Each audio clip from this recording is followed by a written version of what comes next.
Well, moving on from your return here, Arn, during our March show, we teased that six-man tag match in Smoky Mountain Wrestling. It's the Bluegrass Brawl, and it takes place April 2nd, 1993, in Pikeville, Kentucky, at the Pikeville, Kentucky College Gym with 2,000 in attendance. The match that main evented the card that night was a three-team elimination street fight. Here you go. It's you and the Rock and Roll Express taking on the Heavenly Bodies made up of Dr. Tom Pritchard, Stan Lane, and Bobby Eaton, and the stud stable of Robert Fuller, Jimmy Golden, and Dutch Mantell. This is I can't wait to watch this. Here we go. We got it for you right here, Arn. It's the Smoky Mountain Wrestling Bluegrass Brawl, April 2nd, 1993. Absolute war. We have mass confusion, 3 or 4 wrestlers bleeding. Everyone has to be beaten down and worn out, and Jim Cornette continues to circle this ring like a marathon runner. Part of the time he's going after, who was that just took off? I think it was Eaton headed for the dressing room with Robert Gibson behind him in hot pursuit. Stan Lane nails Arn Anderson. Arn slips out for a deep breath. Jimmy Golden after Ricky Morton. Tom Pritchard choking Mantell with his own bullwhip. Stan Lane has Robert Fuller's belt choking him down. And look here, Morton and Anderson trying to spread eagle Jimmy Golden, and they have succeeded. Gibson and Eaton are no longer with us. They're all the way in the back. They are climbing the support of the backboard. Stan Lane hits the floor after somebody. Ricky Morton. Morton drills him with a right hand. Cornette is in the middle of it. He finally got in that ring, and look what Mantell has got. Dutch has got it. Wraps the bullwhip around Jimmy Cornette. Tom Pritchard nailed him from behind with Cornette's spare tennis racket. And we had, what, a 2 count on Dutch, so they're still alive. Cornette takes off. Mantell in pursuit. Ooh, Eaton was rammed into that ring post, and now Arn Anderson's chewing on his forehead. It was Eaton that brought Arn here because he felt like Bobby turned his back on him. Fuller going after Stan Lane with a hefty foot. Catches a chair in midair from Dutch Mantell. Robert Fuller, but the chair is blocked by Gibson. They're fighting for control there. Pritchard down. Morton grabs the chair. Let's see what's going to happen as the Rock and Roll Express doubles up.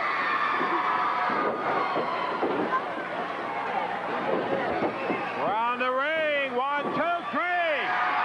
The stud stable are out of this one. 1 team down and 2 to go. Fuller got defeated. The stable is out. Stud stable is out. That leaves the Heavenly Bodies and the Rock and Roll with Arn. Although the stud stable's out, it hasn't stopped Dutch Mantell. He's using that whip to choke down Robert Gibson. And look at Jimmy Golden. Both of them are supposed to be out of here.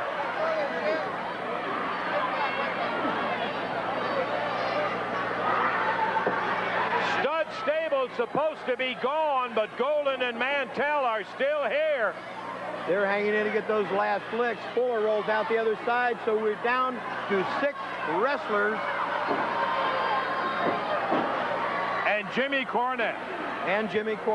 Dangerous weapon. Eliminates a little confusion for you and I, but not much for those 6 wrestlers. That's right. Robert Fuller comes back and goes after Robert Gibson. He is really frustrated. I know that Fuller thought the stud stable was going to win this one. Count of 1, 2. Only 2. Morton bails out with 1 count to go. Look here. Richard being catapulted on the Morton center ring, but Gibson saves him. Ricky Morton, one more time, keeps the Rock and Roll and Arn alive. Look what Arn Anderson has got his hands on, will you?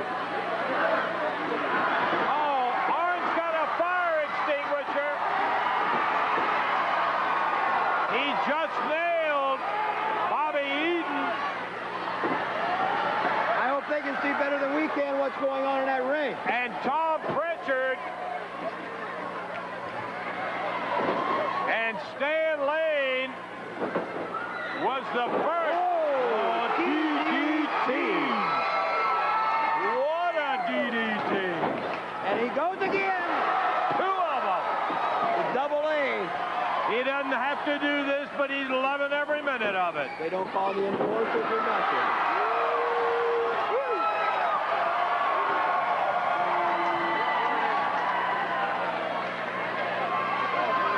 Arn Anderson DDT'd the entire Heavenly Body team.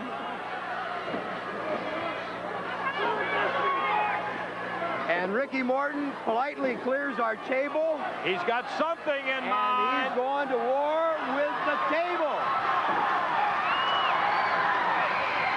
All right, battering ram time. They're mounting that table in the corner to give it some stability. And they're shooting first Pritchard to land. Here goes Eaton. Here goes Stan Lane. 3 in a row. The only thing missing is And Jimmy Cornette. And they're going to get him. Oh, yeah. Oh, yeah. Jimmy!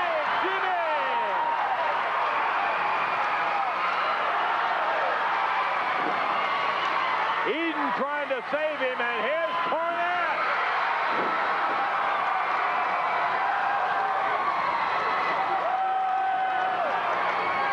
Going for the figure 4. The Mighty Mouth is down. Robert Gibson with a figure 4. Is this going to be it? Can they legally beat him? Is he part of this? I don't know. Everything else has happened, I guess so.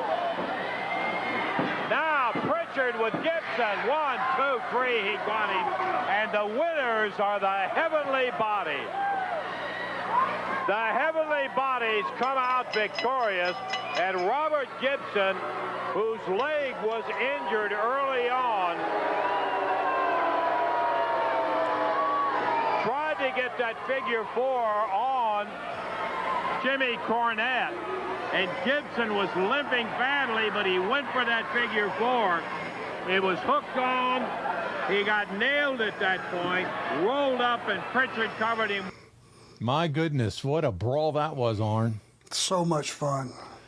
What do you have any memories from that match at all as you sat there and watched it back? I mean, that was just, you were throwing out DDTs, you guys are using tables, and I'm watching a lot of technically, sound wrestlers that you normally don't see in that kind of environment. Well, that's what made a street fight special, because you wrestled 99% of the time, and 1% of the time you had a street fight. And that got wild, really got wild. That was so much fun. I enjoyed that little stint I had over there. I think it was only 3 shots, but working with Cornette and all those guys, just drive over the mountain from Charlotte and have a good time and drive back home. It was great.